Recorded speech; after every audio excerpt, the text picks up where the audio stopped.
उद्यापनानंतर 2 दिवसानंतरचं routine जे आहे ते मी तुम्हाला शेअर करत आहे. असो, कालच्या व्हिडिओला दिलेल्या प्रेमासाठी, कमेंटसाठी, लाईकसाठी मनापासून आभारी. उद्यापनाला जी साडी मी नेसली होती, खूप साऱ्या जणींना ती आवडली. मी ना आज साडी समजा नेसली, तर लगेच उद्या साडी वॉश करून टाकते. आता कडकडीत ऊन आहे. काही अशा साड्या ज्या असतात बघा, की ज्या तुम्ही म्हणजे खूप वेळा नेसला आहे, खरं वॉश केलेली नाही. कारण बऱ्याच साड्यांना ड्राय क्लिनिंगशिवाय ऑप्शन नसतो. त्या साड्या ह्या उन्हामध्ये टाकून द्या. फक्त एवढंच आहे, की जास्त उन्हामध्ये पण ठेवलं तर कलर जातो. त्या हिशोबाने आपल्याला धूप छाव ह्या हिशोबाने टाकायचं आहे. पण आता सध्या बेस्ट वातावरण आहे. मी काय केलं, की शॅम्पूचं पाणी केलं, त्याच्यामध्ये फक्त खालीवर जी आहे ती केली, वाळत टाकली आणि बस घडी घालून ठेवत आहे. आता त्याला इस्त्री करावी लागते, कारण काही साड्या असतात ना, की वॉश केल्यानंतर लगेच चुरगळ लागत होतात. मशीनला शक्यतो साड्या टाकू नका, माझं तुम्हाला सांगणं आहे. आणि ज्या जरीच्या असतात त्या तर किंचितसुद्धा टाकू नका, कारण जरीच्या साड्यांना जर तुम्ही मशीनमध्ये टाकलं तर सगळे म्हणजे धागे जे असतात ना, असे उचकल्यागत होतात, कारण ते असं गोल गोल गोल गोल फिरतं. इतर कपड्यातून जर टाकलं तर मग सांगूच नका, अगदी पोत्यारा होऊन जातो. साड्या आपण घेतो खूप महागड्या, पण त्याला तेवढंच आपल्याला व्यवस्थित जपावं पण लागतं, कारण नेसल्यानंतर सुद्धा बऱ्यापैकी जपावं लागतं आणि वॉश करताना सुद्धा म्हणजे जपावं लागतं. उशीची अवस्था तुम्हाला दाखवत आहे. काही जणींनी सांगितलं की त्याला फेविक्विक वगैरे वापर, त्याला हे वापर, ते वापर. पण काय होतं सांगू, ती जी उशी आहे एका साईडला फक्त थोडंसं असं होल पडलेलं होतं. पोरांनीच केलेलं होतं. माझ्या मते ते आर्यनचंच काम असावं, कारण तशी कामं तो करतो. बसायचं, बोट घालायचं वगैरे असं. वॉशला मी कवर वगैरे काढल्यानंतर ओपन असणार आहे, त्याच्यामध्ये काहीतरी आणलेलं असणार आहे किंवा बोट घातलं असणार आहे. मग तिथून ते कट होत गेले. आज सकाळी रोबोट लावलेलं होतं खूप दिवसातून, कारण किट्टोनं ते चालू केलं. पुन्हा ते सगळं नवीन डाउनलोड केलं, सगळं नवीन माहिती भरली आणि मग ते चालू झालेलं आहे. आणि मी जर जिथं असेल ना, तिथं शक्यतो मी लावत नाही. फक्त हॉलपुरतं लावले, कारण इकडे यायचं मग ते टर्पल कांद्याची मोठी बघायची नाही, बारकी बघायची नाहीत, खाली पडलेले कपडे बघायचं नाही, सगळं गोळा करत न्यायचं. छान आहे, पण तिचं म्हणजे बऱ्यापैकी हे काम जे आहे ते हलकं करते मी म्हणे. फक्त पोच्याला थोडंसं हे आहे, कारण एकच पोचा सगळीकडे घेऊन फिरते. म्हणजे तो जो आहे ना, आपलं कसं पाणी बदलतो आपण आधीमध्ये ना, तिचं तसं नाही आहे. ते एकच सगळं घर भरून हे करते. ते निघाल तर बरं, नाही तर आणि पुन्हा ते पुसलेली फरशीसुद्धा घाण करून सोडते. त्यामुळे मी शक्यतो पोच्याला तिला लावत नाही आहे. आपल्या हाताने घेतलेलं किंवा मॉपने घेतलेलं बरं. आज लपतप अशी भाजी जी आहे ती मुगाची जी म्हणजे अखंड मुग असतात ना, त्याचं लपतप गरगटा बनवत आहे. त्याच्यासाठी भरपूर कांदा, 1 टोमॅटो आणि कढीपत्ता मात्र मी म्हणजे थोडासा असा कट करून टाकला हातानं. आणि ते पुन्हा पुढं गेलं की मग कढीपत्ता जास्त झाला. ते कढीपत्त्याची भाजी वगैरे तुम्ही परवा पाहिलेलं आहे. शक्यतो असं जास्त काय दिसलं की ते काढायचं नाहीतर मग ते बोलून दाखवायचं. त्याच्यापेक्षा असं चुरून घातलेलं. आता तर ना शक्यतो वाटण करताना त्या वाटणामध्येच मी टाकायला चालू केले. म्हणजे काय, ते कढीपत्ताच दिसायला नको. स्मेल पण राहतोय आणि म्हणजे चवीला पण लागतंय. तर खूप दिवसापासून ही गोष्ट राहिलेली होती. म्हटलं चला आता व्हिडिओ सुरू झालेलाच आहे तर करून घ्यावं. एक म्हणजे माझं स्किन अनालिसिस जे आहे ते राहिलेलं होतं. तर तुम्ही म्हणसाल ताई हे काय करत आहे, तर माझ्या स्किनची मी टेस्ट घेत आहे. प्रश्न पडणं साहजिक आहे की नेमकं काय करते. जसं मी सांगितलं की माझ्या स्किनची टेस्ट घेत असते आणि हे मी पर महिन्याला म्हणजे प्रत्येक महिन्याला हे करत असते. काय होतं की मला माहित पडतं की माझी स्किन किती इम्प्रूव्ह होत आहे, काय होत आहे, काय प्रॉब्लेम आहेत किंवा कशा पद्धतीनं काम करत आहे जे काय प्रोडक्ट आहे. ह्या सगळ्या गोष्टीसाठी मी प्रत्येक महिन्याला माझ्या स्किनची टेस्ट घेत असते आणि खूप सिंपल आहे. जसं तुम्ही बघितलं खूप सिंपलमध्ये आहे. माझा बिफोरचा जर तुम्ही व्हिडिओ म्हणजे फोटो पाहिला तर त्याच्यामध्ये बघा खूप सारे स्पॉट जे आहे ते दाखवत होते. त्या मानाने आता खूप कमी आहे. जेव्हा मी क्युअर स्किनशी जोडलेली नव्हते तेव्हाचा हा फोटो आहे बघा. बिफोर आणि आफ्टर मध्ये खूप खूप खूप फरक आहे. 2 वर्ष झालं क्युअर स्किनशी जोडलेली आहे. सगळ्यात महत्त्वाचं म्हणजे हीच गोष्ट असते म्हणजे स्किन केअर असू दे किंवा हेअर केअर मध्ये, की आपल्याला पेशन्स ठेवावे लागतं. तरी पण ठीक आहे, तुम्ही एखादा ब्रँड कुठलाही म्हणजे या दोन्हीसाठी म्हणजे केसांसाठी किंवा स्किनसाठी यूज करत असाल, पण तिथे सुद्धा तुम्हाला पेशन्स हे गरजेचेच आहेत ना. असं नाही की लगेच आज लावलं उद्या रिझल्ट आला. मी पण स्किनचे प्रोडक्ट सुरुवातीला वापरल्यानंतर मला लगेच रिझल्ट नाही मिळाला. कमीत कमी मला तर रिझल्ट यायला म्हणजे जवळजवळ 1.5 महिना गेला. त्याच्यानंतर मग कुठेतरी मला तो रिझल्ट जो आहे तो दिसू लागला. वर्षभर झाला आपल्याला प्रॉब्लेम येतात ते आता खूप हाय लेवलला गेलेत आणि तुम्ही म्हणसाल की बाबा 1-2 दिवसात रिझल्ट यावा, कसं शक्य. मला कधी कळायला लागले की बाबा माझ्या स्किनला रिझल्ट येत आहे, माझी स्किन म्हणजे चांगली होत आहे. हे मला कधी कळालं तर जेव्हा मी महिन्याला अशा पद्धतीने स्किन टेस्ट घेत गेले, जे आता केलेलं होतं, त्याच्यानंतर त्याच्यामध्ये मला कळायला लागलं की बाबा म्हणजे आतून स्किन चांगली होत आहे, मला रिझल्ट यायला सुरू झालेला. इथं ना पर्सनल डॉक्टर सुद्धा असतात. म्हणजे आता मी जॉईन झाले, माझ्या नलिनी म्हणून आहे, तसं प्रत्येक जण जॉईन होईल, त्यांचे एक पर्सनल डॉक्टर असतात. त्या डॉक्टरला पर महिन्याला तुम्ही तुमचं जे काही प्रॉब्लेम असतील किंवा तुम्ही एखादं प्रोडक्ट वापरताय क्युअर स्किनचं आणि त्याच्यामध्ये तुम्हाला काय प्रॉब्लेम वाटला किंवा काही तुमच्या समस्या असतील, तर तुम्ही त्यांच्याशी डायरेक्टली बिनधास्त चॅटिंग करू शकता. या सगळ्या गोष्टी, जसं फोटो देणं असू दे, चॅटिंग करणं असू दे किंवा पर महिन्याचं जे काही चेकअप असू दे, या सगळ्या गोष्टी फ्रीमध्ये आहेत. त्याला कुठलेही पैसे द्यायचे नाहीत, ना कुठलेही चार्जेस पे करायचे आहेत. आणि मग डाउनलोड वगैरे ऍप करून मग एवढं आहे, काहीही नाही. एक म्हणजे तुम्हाला ऍप डाउनलोड करायचं आहे, त्याच्यानंतर मग तुम्ही तिथे गेल्यानंतर तुमचा फ्रंटचा आणि साईडचा असे 2 फोटो देऊ शकता. तिथं सर्टिफाईड डॉक्टरांची टीम असते. टीमशी खूप सारे तुम्ही चॅटिंग करू शकता. तुमचे आताचे प्रॉब्लेम, पहिले प्रॉब्लेम, तुम्ही का जोडलेला आहात हे तुम्ही तिथं सर्टिफाईड डॉक्टरांच्या टीमला बोलू शकता, सांगू शकता. एवढं सगळं केल्यानंतर ते एक सुंदर असं किट जे तुमच्या स्किननुसार असतं, असं नाही की कुठलंही दिलेलं आहे. तुमच्या स्किनला काय गरजेचं आहे, तुमच्या स्किन ऑइली आहे, ड्राय आहे, मीडियम आहे, काय प्रॉब्लेम आहेत, हे सगळं बघून मग तुम्हाला सुंदर असं किट रिकमेंडेड केलं जातं. बरं, तुम्हाला डाएट प्लॅन दिला जातो, किती पाणी पिणं गरजेचं आहे, काय खाणं गरजेचं आहे, तुमचा आहार कसा असावा, काय हे प्रोडक्ट वापरता म्हणजे हे स्किन केअर करता करता तुम्ही आणि काय काय करू शकता, या सगळ्या गोष्टी तुम्हाला तिथं फ्रीमध्ये मिळतात. फक्त तुम्हाला पैसे कधी पे करायचे आहेत, जेव्हा तुम्हाला किट रिकमेंडेड केलं जातं तुमच्या स्किननुसार. एआयच्या माध्यमातून, एआय थ्रू तुमची स्किन पूर्णपणे स्कॅन केली जाते आणि मग तुम्हाला जे प्रोडक्ट दिलं जातं त्या प्रोडक्टसाठी फक्त तुम्हाला पैसे द्यायचे आहेत. बाकी पर महिन्याला कुठलाही जे काही चेकअप असो, काही असू दे, त्याला कुठलाही पैसा द्यायचा नाही. रिपोर्ट सुद्धा तुम्हाला तिथं पाहायला मिळतील. डे बाय डे तुमचं कसंही झालेलं आहे, महिन्या टू महिन्याला किती ग्रोथ झालेला आहे, म्हणजे ते ट्रॅक रेकॉर्ड ठेवला जातो. आणि ह्या सगळ्या गोष्टी क्युअर स्किन मध्येच मिळतात. मार्केटमध्ये खूप सारे ब्रँड आहेत, खूप अगदी बोटावर मोजू शकत नाही. पण बघा, एवढ्या सोयी सुविधा आणि एवढी काळजी कुठलाही ब्रँड घेत नाही. तर विकायचं काम करतात, पण क्युअर स्किन प्रोडक्ट देते, पण त्याच्यासोबतच तुमची पण काळजी घेते. तुमचे प्रश्न असू दे, तुम्हाला प्रॉब्लेम काय आहेत, आणि तुमचं महिन्याचं चेकअप असू दे, सगळ्या गोष्टी करते. पण मार्केटमधले प्रोडक्ट वापरल्यानंतर तुम्हाला रिझल्ट आला काय, न आला काय, काहीही कोणालाही नसतं. पण इथं तसं नाही. लिंक जी आहे ती मी कमेंटमध्ये सुद्धा पिन केलेली आहे, डिस्क्रिप्शन बॉक्समध्ये दिलेली आहे, तिथे जाऊ शकता, तुम्ही ऍप डाउनलोड करू शकता. पण तुम्हाला जर हे किट घेतल्यानंतर 100 रुपयाची सूट हवी असेल तर त्याच्यासाठी काय करू शकता, तर माझा जो कुपन कोड आहे PRANJL प्रांजल 100, हा जर माझा कुपन कोड वापरला तर तुम्हाला 100 रुपयाची सूट मिळेल. आता स्वयंपाक झाल्यानंतर मी आलेले होते वरती, म्हटलं एक मशीन झालेली आहे, काढावी आणि वाळत टाकून दुसरी लावावी. मला कमेंट होतं की तुमच्याकडे डेली मशीन असतात का 2? तर तसं काही नाहीये, पण असतात. मशीनला सुट्टी नसते आपल्या, कारण जेव्हा स्कूल आणि क्लास असतो त्यावेळेला पोरांचीच जास्त असतात. आणि टॉवेल मेन म्हणजे चौघांची 4 टॉवेल डेली मी माझा कधीतरी बाबा असं वाळत टाकते, पण हे लोक ना न्यायचं आणि तिथं मशीनपाशी टाकायचं, वाळत नाही टाकायचं. मग ते घ्या आणि लावा, कारण ज्यांच्यात मशीन आहे त्यांना माहिती आहे की काय पण जरा असेल ना टाकायचं मशीनला. आपल्यात पण तेच आहे.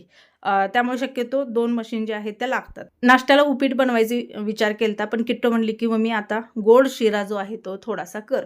तर थोडंसं तूप आणि थोडंसं तेल वापरलेलं आहे, कारण माझं म्हणजे घरातलं तूप जे आहे ते संपलंय. त्यामुळे शक्यतो मी विकतचं तूप वापरलं परवा, आणि त्यातलं उरलेलं थोडंसं वापरलं. प्रॉपर तुपामधला शिरा एक नंबर चव देतो. पण तेल आणि तूप मिक्स केलं तरी पण काय वाईट नाही आहे. मला अशा कमेंट होत्या की तेल आणि तूप एकत्र करायचं नाही. तर हो, मी शक्यतो नाही करत, पण कधीतरी चुकून म्हणा, कारण असं म्हणलं जातं की दोघांचं हे वेगवेगळं आहे. काय आहे बाई ते, एक सम आहे, एक असं आहे, तसं आहे ती गोष्ट मी पण माहिती घेतलेली आहे. त्यामुळे ते एकत्र केलं जात नाही. आणि देवघरामध्ये तू दिवा जो आहे तो तुपाचा लावतेच का डेली? मी असं नाही म्हणणार की मी डेलीच लावते, असं म्हणणार नाहीये. पण मी शक्यतो तुपाचा दिवा कधीतरी असा लावते, पण सकाळ संध्याकाळ आपल्या घरात तुपाचा दिवा आहे असं म्हणणार नाहीये मी. कधीतरी असतो.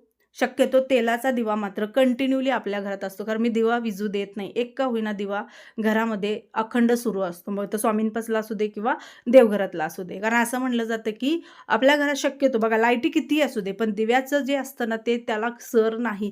त्याच्या भोवतीची वलय किंवा ती पॉझिटिव्ह ऊर्जा बघा, आणि 50 लाईटी लावा, त्यांची ऊर्जा बघा, आणि एका दिव्याची ऊर्जा बघा, तुम्हाला जाणवेल. असं आता हिनं हॉल क्लीन केला आणि स्वतः गेली बघा तिथे. तिची मी थोडीशी मज्जा केली. तुम्ही म्हणसाल की मशीनला तरी सोड. मला हार्दिकची खूप आठवण आलेली होती, कारण त्याला मी सतवायची वगैरे. तो एक टाइमपास छान होता. तसं हिला हॉल झाल्यानंतर ना बेडरूम क्लीन करायला लावली आणि त्याच्यानंतर सगळं क्लीन करून झाल्यानंतर ती आपली बिचारी गप चालली होती कुठं, पुन्हा चार्जिंग पॉईंटला. मी काय केलं, चार्जिंग पॉईंट जो आहे तो तिथून उचलला, कारण मला बघायचं होतं कुठं कुठं गोल गोल फिरते आहे, किती फिरते. तर मी साईडला घेतल्यानंतर ना ती शोधत होती, स्कॅन करते की कुठं आहे बाबा, कुठं आहे. ती खूप फिरत होती. 2-3 वेळा ना मी इकडचं तिकडं, तिकडं तिकडं, हे सगळं बघून दादा म्हणतात, तू त्या मशीनला सुद्धा पिडायचं सोडत नाही. मध्यंतरी शेअर केल्यानंतर मला कमेंट आल्या की याला वायफाय लागतं का? तर हो, वायफाय लागतं आणि वायफायशिवाय हे चालत नाही. त्यामुळे शक्यतो तुमच्याकडे जर वायफाय असेल तर तुम्हाला हा बेस्ट ऑप्शन आहे. कधी कधी होतं ना की आपण खूप थकतो, मग क्लिनिंग राहून जाते आपली किंवा करायला कंटाळा येतो, त्यावेळेला हा बेस्ट ऑप्शन आहे मी म्हणेन. ज्वेलरी जी आहे ती मी गुढीपाडवा होता त्या दिवशी मी घातलेलं होतं, कानातलं घातलेलं होतं. आता सध्या तर माझं हे सोन्याचं साखळ्या, त्यातलं तुटलेलं आहे, तुम्हाला तर माहीतच आहे. पण आधी आपण त्यांनी पाठवलेली नोट पाहूया. मी तुझे व्हिडिओ न चुकता पाहते. तुझा व्हिडिओ नाही आला तर आम्हाला करमत नाही, माझ्या आईला पण करमत नाही. तू अशीच रोज व्हिडिओ टाकत राहा. खूप खूप प्रेम. माझ्या आईने हा घरगुती ज्वेलरीचा व्यवसाय चालू केलेला आहे, त्याच्यासाठी तुझा सपोर्ट हवा आहे. थँक्यू मावशी. मावशी लिहिलेलं आहे. तिनं काय काय पाठवलेलं आहे, काय काय नाही बघूया. खूप सुंदर आहे. किट्टोला पण आवडलं. किट्टो दीदी, यातलं एक गळ्यातलं नेलेलं दे. दाखवायच्या आधीच घेऊन गेली, तिला आवडलं म्हणून. चंद्रकोरची झुमके आहेत, याला खाली झुबा आहे आणि हे चंद्रकोर आहे. कॅप्चर होते का? हां, ओके, झालं बघा कॅप्चर. किती मस्त आहे ना. ज्या दिवशी कधी घालेन त्यावेळेला दिसेल. पण हे बघा, ज्यावेळेला आपण हेवी भरजरीत अशा साड्या, काठ पदर वगैरे घालतो ना, त्यावेळेला हे खूप भारी दिसणार आहे. तर हे आहेत हे झुमके. आणि यातली कुठलीही ज्वेलरी म्हणजे हवी असेल तर मी स्क्रीनवरती नंबर देत आहे. ओके, हे पळवलेलं बघा दिदीने लगेचच, दम म्हणून निघालेला नाहीये. हे खूप भारी आहे, खूप म्हणजे खूप असं. तर हे बघा, हे छोटंसं खूप असं नाजूक आहे. पार्टीवेअरवरती ना, पार्टीवेअर सिंपल अशा साड्या असतात ना, त्याच्यावरती खूप खूप बेस्ट आहे. दोन्हीकडनं पण त्यालाही आहेत. हे जे पिंक कलरचं हे आहे ना, हे दोन्हीकडनं आहे. हे बघा, दिसतंय का? पळवलं. हे मी परवा ना गुढीपाडव्याच्या दिवशी घातलेले होते. हे बघा, कमळ आहे वरती. तर बघा, ही जवळून डिझाईन बघा, हे असे कमळचे आहेत. ते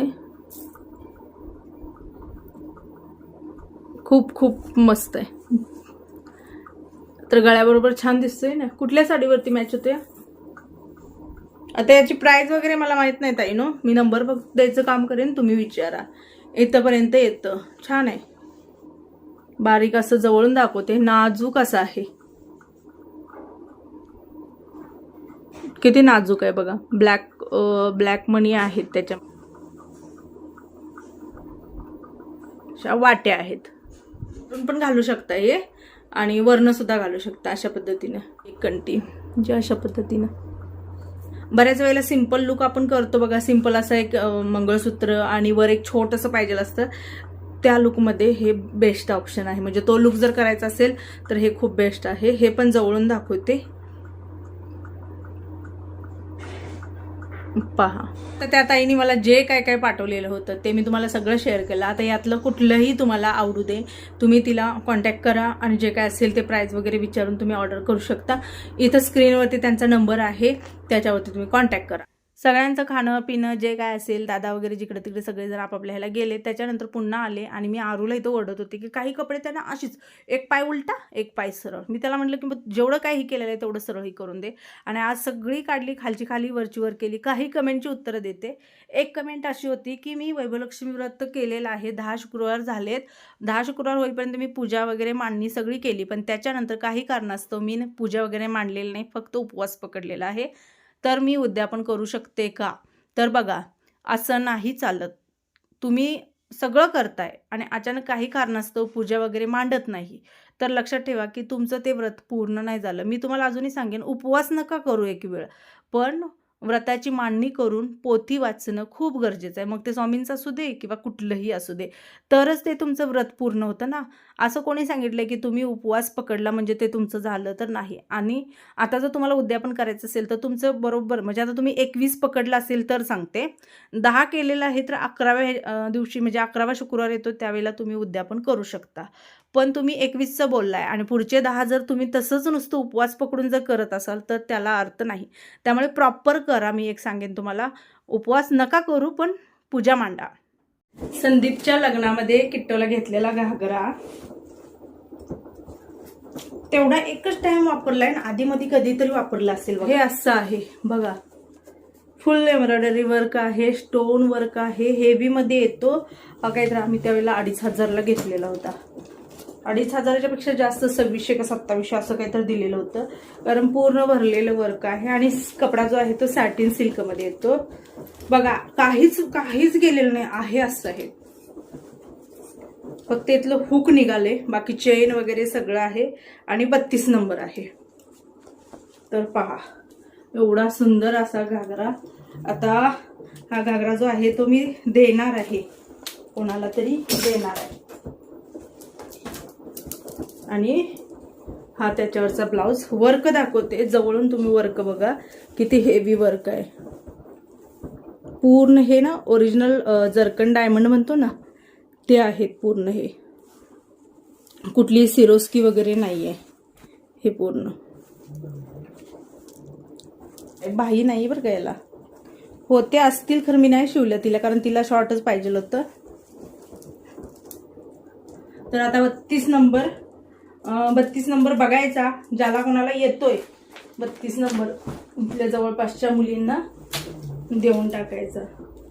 काय करणार आहे ठेवून हे, ते आता तर काही वापरू शकत नाही.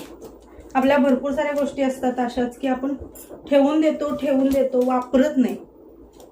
मी तिला खूप वेळा म्हणायचे, काही कार्यक्रम वगैरे असेल तर किटो घाल, तर तिने घातलाच नाही, तसाच हे केलेला आहे.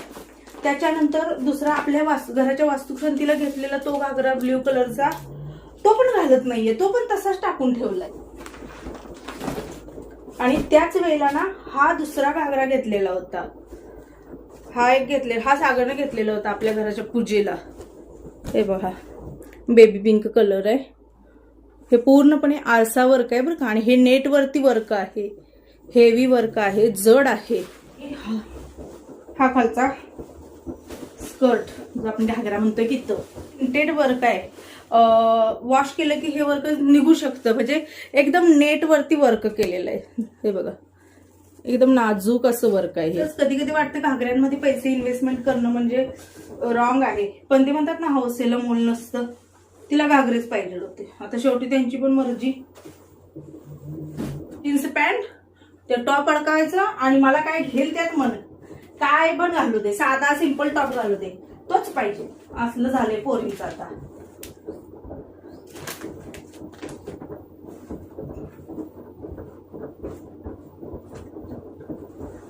आणि ही साडी आम्ही शिवून घेतलेली होती घरामध्ये, पण ना खूप महागा लागली, खूप म्हणजे खूप. कारण आता मी साड्या म्हणजे सेलिंग करते ना, त्यावेळेला मला माहिती आहे साडीचा रेट किती आहे. आणि त्यावेळेला आम्हाला काहीतरी 1500 रुपये काहीतरी घेतले ह्या साडीचे काय. आणि आता मला कळतंय की मी सॅटिन सिल्क शालू 1150ला देत आहे, 1150ला देत आहे. आणि ही तर साडी मग कुठले काहीच एकदम कमी आहे. पण डबल हे पैसे जे आहेत ते दुकानदाराने घेतले त्यावेळेला. आणि पदर तर बघा, हे असं आहे, पूर्ण इस्त्री करून वापरावं लागणार आहे आता. आणि शिवायला अजून काहीतरी 900 का 1000 काहीतरी असे घेतले शिवायला. शिलाई जास्त आहे सोडा, कारण याला म्हणजे मेहनत आहे, पण साडी त्या मापाने तेवढ्या नाहीये. आता एकच शिवून घेतले, त्याच्यावर काष्टाच नको म्हणलं तिला, नऊवारी नको ना काष्टा नको, आहे तेच घालायचं होत नाही. मी एकदा ट्राय करावं म्हणते, कसं दिसेल मला. या अजूनपर्यंत सांगते, अजूनपर्यंत एवढा ट्रेंड आला, कारण मी एकदाही काष्टा घातलेला नाही, शिवला पण नाही आणि घातलेला पण नाही. आणि तुम्हाला खरं सांगू, आपल्या मराठ्यांची शान आहे, सगळं आहे, पण शेवटी आपल्या आवडीनिवडी येतात ना.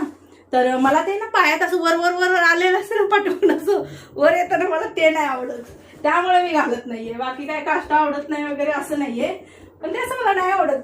पूर्ण असं साडी असेल तर पूर्ण खालीपर्यंत असावी. साड्या वगैरे जे असतात ना अशा बंचमध्ये याच्यामध्ये येतात. एवढ्या ह्याच्यामध्ये साड्या किती याव्या, या एवढ्या ह्याच्यामध्ये कमीत कमी 6 ते 7 साड्या बसल्या होत्या. साडी कशी असेल मग, एकदम सॉफ्ट साडी. छोटी पडतात ना ती सगळी कपडे काढून यांना मला द्यायचं आहे, कारण सागरची कंपनी जिथं आहे ना तिथं भरपूर साऱ्या ताई कामाला आहेत जॉबला. तर त्यांच्या मुलांना ना त्यांनी पहिला सांगितलं होतं काही असू दे आमच्या मुलांना देत जावा. गेल्या वेळेला मी 2 पोती दिलेली होती तिकडच्या घरात असताना. त्याच्यामध्ये काही घालायची होती आणि काही वेस्टेज होती. तर ते ग्रीसचं काम जिथं असतं ना, म्हणजे आता सागरचं पण ते मशनीसाठी लागतं ना, तर ते वेस्टेज कपडे त्यांना ते मशनीसाठी किंवा ते आता कंपनीत ग्रीस वगैरे पुसायला ते विकत आणतात. हे ठेवलं विकत आणतात. मग तो काय म्हणला की ताई वेस्टेज काय असेल तर ते आमच्या कंपनीत कामाला येते. आणि काही असे ड्रेस फ्रॉक वगैरे जे होते जे त्या ताईंची मुलं म्हणजे घालू शकत होती त्यांना दिलं. आता बघा 2 अर्थ येतात. काही जण म्हणतात की स्वतःची कपडे कोणालाही देऊ नये. मी पण असं ऐकलंय की बाबा आपली स्वतःची घातलेली वस्त्र कोणाला देऊ नये. मग त्याच्या मागं काय ते आहे देव जाणे. पण मी भरपूर जणांना दिलेले आहेत आणि मी तुम्हाला खरंच सांगू खूप सारे जण आहेत. आता हाच ड्रेस हा जो घागरा आहे आज आम्ही 2,500चा घेतला. पण अजूनही अशा काही फॅमिली आहेत की जिथं 500 रुपयाचा ड्रेस घ्यायचा म्हणजे त्यांना खूप मोठं वाटतं. तर त्यांना हे जर दिलं तर ते किती खुश होतील. कपडे का देऊ नये त्याच्या मागे एक कारण आहे वेगळं. मी नाही इथं सांगणार की म्हणजे ते प्रमोट केल्यागत होतं अंधश्रद्धेला. पण मला स्वतःला एवढं माहिती आहे बघा की आपला ऑरा स्ट्रॉंग असेल, आपला देव आपल्या पाठीशी असेल आणि आपलं कर्म स्ट्रॉंग असेल तर आपलं कोणीही काहीही वाकडं करू शकत नाही. कोणाला घालाय देऊ नये, कोण काहीतरी कपड्यांवरती करेल हा जो समज आहे हा काढा आणि थोडं का होईना आपल्यामुळे कोणीतरी स्माइल करेल ह्या दृष्टिकोनातून विचार. हे बोलते का कारण मी सुद्धा लहानपणी कोणाचे तरी वापरलेले कपडे वापरलेत. मी सिरियसली सांगते की मला माझा आनंद मी पाहिलेला आहे. कारण आम्हाला ते फ्रॉक शिवून घ्यायचे म्हणजे ते मीटरवरती कापड आणायचं, ते फ्रॉक शिवायचं, ते इथनं झालरी सगळ्या झालरी बंद वगैरे किस्से असं. आणि जेव्हा मुली चांगल्या घालायच्या मग ते पंजाबी ड्रेस असू दे किंवा असे फॅन्सी ड्रेस असू दे त्या घालायच्या आणि त्यांना येत नसले की मग ते मला म्हणजे दिलं जायचं. मला खूप आनंद व्हायचा, खूप छान वाटायचं की किती मस्त दिसतंय किंवा आपल्याला हे मिळत नव्हतं आणि हे असं मी पण घातलेलं आहे. त्यामुळे माझा आनंद होता तो वेगळा होता. मला खूप आनंद व्हायचा. मी ते वापरलेला वगैरे हे डोक्यात नसायचं. फक्त वेगळं काहीतरी मिळालं घालायला कारण आपण शिवलेलं घालत होतो. सांगणं फक्त याचं एवढंच आहे की डोक्यातून तो समज काढा. आपली वस्त्र कोणाला देऊ नये. कोण काय करेल, कोणी काही करू शकत नाही. असं चला ताईनो या व्हिडिओचा मी इथंच एंड करते. व्हिडिओ आवडला असेल तर जाता जाता लाईक करा. मनापासून तुमचे आभारी आहे. श्री स्वामी समर्थ.